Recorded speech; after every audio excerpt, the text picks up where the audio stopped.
നീ ആ സെഫീന ബീവിക്ക് അപ്പം വിൽക്കണ്ടത്രടാ, നിന്നെ വിളിക്കണടാ, പോടാ കഞ്ചാവടിയാ. നീയോ അവള് നല്ല സെറ്റാടാ, നീ ഒന്ന് പോടാ അവളുടെ കൂടെ. അരക്കുന്ന കീപ്പിട്ടേ തളർന്നിട്ടുള്ളൂ, നിനക്ക് വേണ്ട കാര്യങ്ങളൊക്കെ കിട്ടും അവളുടെ അടുത്തുനിന്ന്. നീ അഞ്ചാവ് അടിച്ചോണ്ട് നിനക്ക് 45-50 വയസ്സൊക്കെ കളവിക്ക് ആയിട്ടുണ്ട്. എന്നാലും കുഴപ്പമില്ല, കാണാനൊന്നും അത്യാവശ്യം കൊള്ളും. നീ ഒന്ന് പോയി നോക്ക്, ഒന്ന് മുട്ടി നോക്കടാ. കോട്ടയം കാരിക്ക് അല്ലെങ്കിൽ തിരുവനന്തപുരത്തുകാരിയാണ്, കണ്ടതാണ്, അതുകൊണ്ടാണ് ഞാൻ തുടങ്ങിയത്. കണ്ട പിന്നെ എനിക്ക് പറയാനുള്ളത് നിങ്ങളോട്, ഞാൻ എൻ്റെ ഫാമിലി വ്ളോഗാണ്, എൻ്റെ കാര്യങ്ങളൊക്കെ നിങ്ങളോട് സംസാരിക്കലുണ്ട്. അതിൻ്റെ കൂട്ടത്തിലാണ് എൻ്റെ ഉമ്മാൻ്റെ കാര്യം പറഞ്ഞത്. അതും എൻ്റെ ഉമ്മാൻ്റെ കാര്യം ഞാൻ മറച്ചു വെച്ചതാണ്. ഞാൻ ഇട്ട് തന്നെ 10, 20, 30 ദിവസം കഴിഞ്ഞിട്ടാണ് ഞാൻ ആ സംഭവം ഇട്ടത്. അതും എന്നെ പ്രൊവോക്ക് ചെയ്തിട്ട് ഇടിപ്പിച്ചതാണ്. എന്നെ ഇങ്ങനെ പ്രൊവോക്ക് ചെയ്ത് ഇടിച്ചതാണ്. അല്ലാണ്ട് ഷാജി ഒരിക്കലും അങ്ങനത്തെ പണി ചെയ്യില്ല. എനിക്ക് അങ്ങനത്തെ തെറ്റത്തെ സ്വഭാവം എനിക്ക് ഇല്ലായിരുന്നു. എന്നെ കൊണ്ട് ചെയ്യിച്ച നീ വലിയ യൂട്യൂബാര്, നീ വലിയ നീ ഇടടി, നീ ഒന്ന് ഇട്ട് കാണിക്കടി എന്ന് പറഞ്ഞപ്പോ അങ്ങോട്ട് കാണിച്ചതാണ്. അങ്ങോട്ട് ഞാൻ ഷോ കാണിച്ചതാണ്. ഓക്കെ, അതില് നാറിയത് ആരാ? അവരെന്നെ നാറിയത്. തല ഉയർത്താൻ പറ്റാത്ത രീതിയിൽ നാറിയത് അവരാണ്, ഞാനല്ല. വിവരമില്ലാണ്ട് പറയണാണ്. ഞാൻ വിവരം ഉണ്ടാക്കി കൊടുത്തതാ, കുറച്ച് വിവരം ഉണ്ടാക്കി കൊടുത്തതാണ് ഞാൻ. നിന്റെ മറ്റേ പഴയ കമന്റ് ഇവിടെ കിടക്കണ്ടാ, റെക്കോർഡ് ആടറാ നാറിയ മുർഷിദേ. നീട്ടിപ്പോ എനിക്കിപ്പോ ഉണ്ടാക്കാൻ പറ്റില്ല പാട്ട് പാടാൻ വരാന്.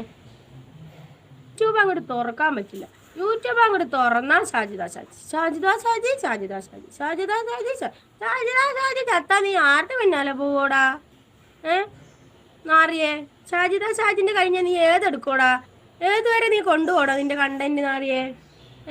എടാ നീയും പൈസ ഉണ്ടാക്കാൻ തന്നെയല്ലേടാ യൂട്യൂബിൽ വന്ന് പുളുന്താനെ? നീയും പണം ഉണ്ടാക്കാനല്ലേടാ നാറിയേ?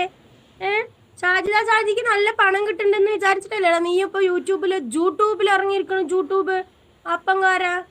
നീ ആ സെഫീന ബീവിക്ക് അപ്പം വിൽക്കണ്ടത്രടാ, നിന്നെ വിളിക്കണടാ, പോടാ കഞ്ചാവടിയാ. നീയോ അവള് നല്ല സെറ്റാടാ, നീ ഒന്ന് പോടാ അവളുടെ കൂടെ. അരക്കുന്ന കീപ്പിട്ടേ തളർന്നിട്ടുള്ളൂ, നിനക്ക് വേണ്ട കാര്യങ്ങളൊക്കെ കിട്ടും അവളുടെ അടുത്തുനിന്ന്. നീ അഞ്ചാവ് അടിച്ചോണ്ട് നിനക്ക് 45-50 വയസ്സൊക്കെ കളവിക്ക് ആയിട്ടുണ്ട്. എന്നാലും കുഴപ്പമില്ല, കാണാനൊന്നും അത്യാവശ്യം കൊള്ളും.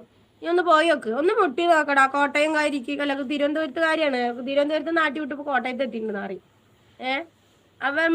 അവൾക്കൊന്ന് നിന്നെ വാണത്രടോ, ഒന്ന് പോടാ പഞ്ചാവടിയ മുത്തുവോ, ഒന്ന് പോടാ മുത്തുവോ. നാട്ടിലെ ആ കളവിമാരൊക്കെ തീർന്നില്ലേ? ഇനി ആരാടാ ഉള്ളത് നിനക്ക് തരാന്? അതുകൊണ്ട് നീ ഒന്ന് കോട്ടയം, തിരുവനന്തപുരം, എറണാകുളമൊക്കെ ഒന്ന് പിടിക്കും. അവിടെ കുറെ കളവിമാരുണ്ട്, ഒന്ന് പോയി നോക്ക്. ആന്റിമാര്, നിനക്ക് പറ്റിയ ആന്റിമാര് അവിടെ ഉണ്ടാ. എടാ നിന്റെ ഫ്രണ്ട് അസുറന്നാടാ എനിക്ക് പറഞ്ഞത് നീ ആന്റി ലവറാണ്. നിന്റെ ഫ്രണ്ട് അസുറാണ് എന്നോട് പറഞ്ഞത് നീ ആന്റി ലവറാണ്, എനിക്ക് പെണ്ണുങ്ങളെ ചെറിയ പെൺകുട്ടികളെ ഇഷ്ടമല്ല, ആന്റി കളവിമാരനെയാണ് ഇഷ്ടമെന്ന് പറഞ്ഞത് നിന്റെ ഫ്രണ്ടേ എന്നതാ. അല്ലേ ഉമ്മാക്ക് ആളിനെ വെച്ചുണ്ടാക്കി കൊടുക്കും, താൻ തല്ലല്ലോ. അപ്പൊ ഇപ്പൊ നല്ല മഴക്കാലാണ്, നല്ല അടിപൊളിയായിട്ട് നിന്റെ ഉമ്മാക്ക് നല്ല രീതിയിൽ അപ്പം വെക്കാൻ പറ്റും.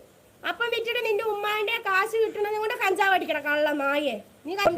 നീ നെല്ലിക്കാട് കൂടെ തുണിയില്ലാണ്ട് ഓടേണ്ട അവസ്ഥ വരോടെ. കള്ളപ്പാമി മുത്തു ചെയ്തലവി നാറി ചേറ്റ നാറി. നീ എന്നെ കുറിച്ചിട്ട് ഇനി നീ വീഡിയോ ഇട്ടാ നിന്നെ കണ്ട് അന്ന് ആ സുഭാഷ് ടീം അടിച്ചു കൊന്നില്ലേ, അതിനെക്കാട്ടും വലിയ ടീമിനെ ഇറക്കിയിട്ട് നിന്നെ അടേ. നിന്നെ തള്ള നിന്റെ ഏതൊക്കെ കയറ്റിയിട്ടുണ്ടാക്കിയതാണ് ആർക്കറിയാം? കൊണ്ടോട്ടിയില് കാദർഖാന്റെ കൂടെ ഓടി വരുന്നതിന് മുന്നേ എത്രണ്ണത്തിനെ കയറ്റിയിട്ടുണ്ടെന്ന് ആർക്കറിയാടാ? നീ എനിക്കിട്ടുണ്ടാക്കുന്നടാ, ഞാൻ ചലക്ക തന്നെ ചെയ്യും. മറ്റൊരു കൊണോണ ചലിക്കണം നിങ്ങൾ കാണില്ലടാ നാറികളെ. ആരാണ് കല്ലെടുക്കാറില്ല അവൻ നാറി. ആ നാട്ടിൽ നിന്ന് ഓടേണ്ട അവസ്ഥ ഞാൻ വരുത്തിക്കാം അവനെ.